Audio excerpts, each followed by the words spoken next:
Yahoo! Oh no! Princess, Boyong, bilisan nyo na! Gawin na natin yung group project natin! Tignan nyo ho! Malapit na kaming matapos ni Iska! Saglit lang naman, Bebang! Kumakain pa ako! Ay naku, Princess! Baka hindi ka na naman gagawa ah! Bahala ka! Wala kang score kay Teacher Magda! Si Boyong nga! Naglalaro lang din eh! Mabilis lang naman gawin yan eh. Di ba? Sabi ni teacher, i-drawing lang yung mukha natin. Kaya-kaya ko yan. Naku, wala ka pang nagagawa eh. Paano yan matatapos? Dapat hindi na lang kayo sumama eh. Hindi naman kayo tumutulong. Hayaan na nga lang sila, Iska. Tapusin na lang natin itong ginagawa natin. Sige, malapit na rin ako matapos. Magkukulay na lang din ako. Ako din! Kukulayan ko na lang tong buko! Kulay! Violet! Yahoo! Wow, Bebang! Ang ganda ng drawing mo! Kulay violet yung buhok! Tapos kay Iska naman, kulay green din! Hoy, Princess! Gawin mo na rin yung project natin! I-drawing mo yung mukha mo! Paniguradong pangit! Ikaw din naman, Boyong ah, hindi ka pa tapos kasi hindi ka naman marunong mag-drawing. Anong hindi? Tignan niyo yung gagawin ko.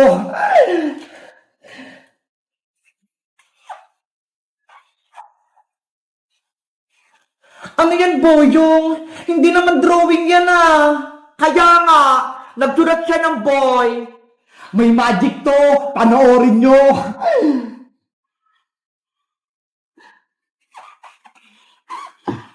Ano kayang gagawin ni Boyong?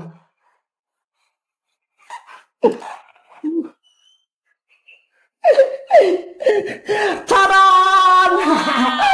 Halang galing! Nagmukhang batang lalaki yung gawa ni Boyong. Sabi ko sa inyo eh, ang bilis lang itong project natin eh. O diba, ang pogi ko rito.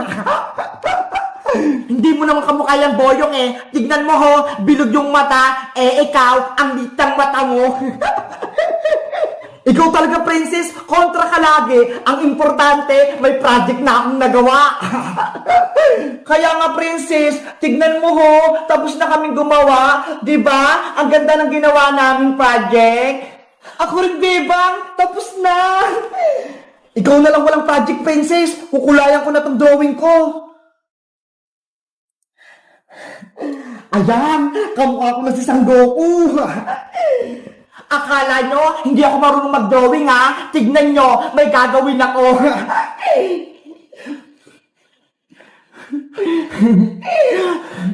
Ginagawa mo?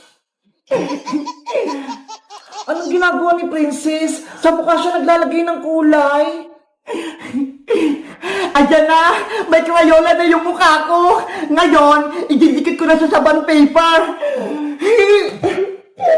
Oh no! Si Princess talaga, lagi na lang kalokohan yung alam.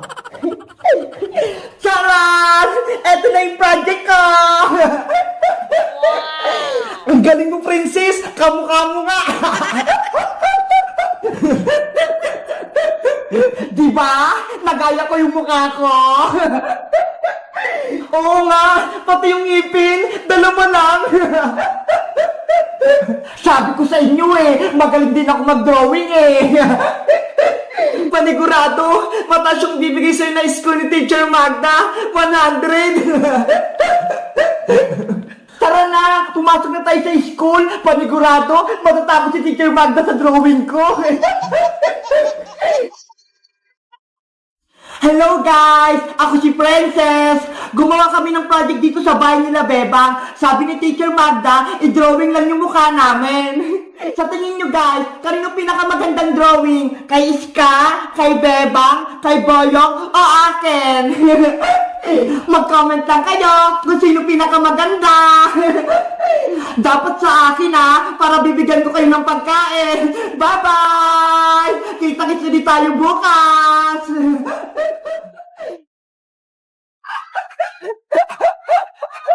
Hoy, Boyong! Ibalik mo yung regalo ko! Akin yan! Habulin mo ako, Bebang! Boyong! Masaway ka! Kay Bebang yung malaking regalo! Bakit mo kinuha? Be! Hindi niyo ito makukuha! Oh no! Doon siya tumakbo, Bebang! Sa tindahan ng Aling Sonia! Bilisan natin! Bawiin natin yung regalo! Boyong! Hindi na ako makikita nila, Bebang, dito. Anong ginagawa mo dyan, Boyong? Bakit ka nagtatago? Lagot sa Aling Sonia. Aling Sonia, huliin niyo po si Boyong kasi kinuha niyo po yung regalo ko. Sabi na nga ba? May kalokohan ka na namang ginawa. Akin na yan. Ito na po. Kunin mo na, Bebang. Bakit ka kumukuha ng regalo, Boyong, na hindi naman sa'yo? Alam mo bang masama yon? Wala po kasing magbibigay sa akin ng regalo ngayong Pasko eh. Kaya kinuha ko yung kay Bebang. Hindi yan totoo, Boyong. Kahit pasaway ka, bibigyan ka namin ng regalo. Talaga? May bibigay kayo sa akin ng regalo? Oo, itong hawak kong regalo. Sa'yo to, Boyong. Wow! Akin pala yan, Princess. Kunin mo na. Sana magustuhan mo to, Boyong. Ano kayang laman ito?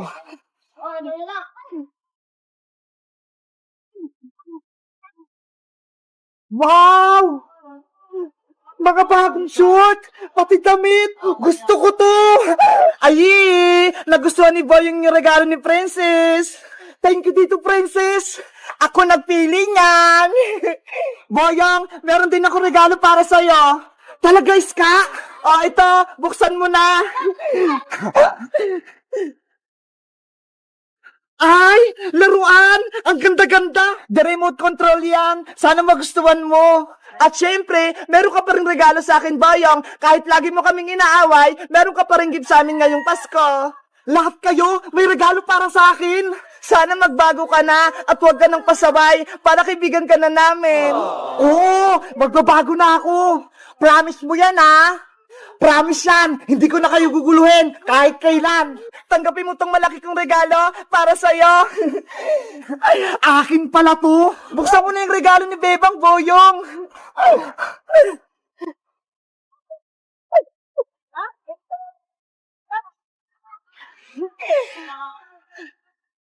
Wow! Ang daming pagkain! Malaking chichirya! Pati mayroong pang ganito! Tapos may chocolate pa!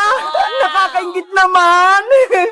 Thank you, Princess! Bebang! Iska! Binigyan niyo ako ng regalo ngayong Pasko! Walang anuman! Bebang! May bibigay din ako regalo para sa'yo! Meron ka din gift sa akin! Eto, maliit lang! Sana magustuhan mo! Thank you, Boyong! Buksan mo na! Matutuwa ka niyan! Mukhang pagkain din to, ah!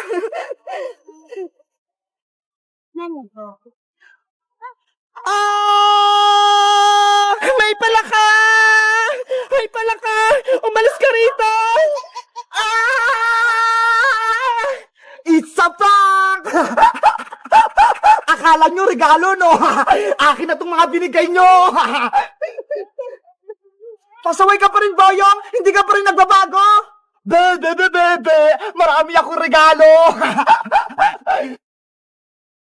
Hello guys! Malapit na yung Christmas. Sabi nila, kapag malapit na daw yung Pasko, magbigayan. Kaya kahit pasaway si Boyong, binigyan pa rin namin siya ng maraming gift. Kayo guys, sino yung gusto nyo bigyan ng gift ngayong Pasko? Mag-comment lang kayo. Bye-bye! Aling sitang! Si Bebang! Bumili ng kape! Nasa pack! Sino yung may sa labas? Sigaw na sigaw! Aling sitang! Si Bebang po! Ano yan, Princess? Si Bebang po! Bumili ng kape! Nasa pack! Si Bebang ko! Nasa pack! Nasaan siya? Doon po! Sa tindahan ni Aling Sonia! Kawawa naman yung anak ko! Tara! Punta natin, Princess! Opo! Bebang anak! Nandyan ako! Malalago talaga sa akin sumapak sa'yo! Ayun po si Bebang Aling Sitang! Bebang! Sino nang-away sa'yo? At sino sumapak sa'yo? Mayayari siya sa akin! Ano po, Nay? Wala naman po nang-away sa akin eh! Sabi sa akin ni Princess, nasa pa ka daw! Ano pa kasing sinabi mo, Princess? Hay nako, Aling Sitang, hindi naman po kayo nakikinig eh. Ang sabi ko po, si Bebang bumili ng kape ng nasa pack. Ayun po, hawak niya yung kapeng nasa pack na binili niya. Di ba po, Nay? Pinabili niyo po ako ng kape, nakapak. Ito po ho yung binili ko. Fake news naman to si Princess. Akala ko, meron ng masamang nangyari kay Bebang. Yun pala, wala.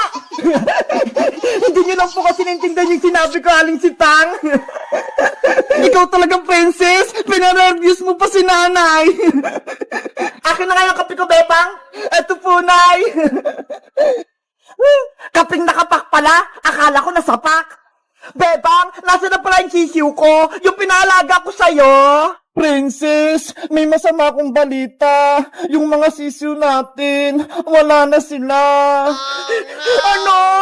Bakit?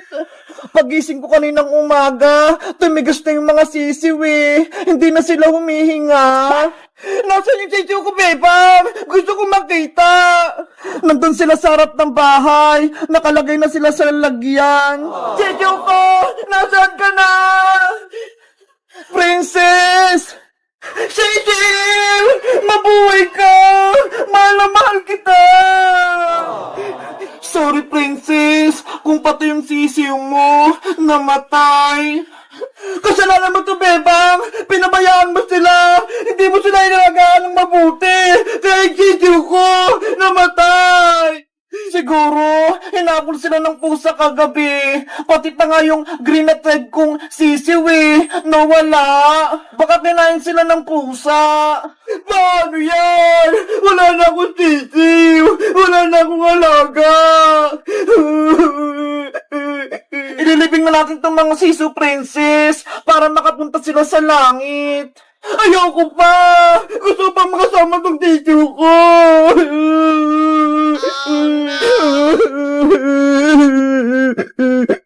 Guys, kayo rin ba namatay ng alagang sisiw? Anong ginawa nyo? Nilibing nyo ba sila? Mag-comment lang kayo. Bye-bye!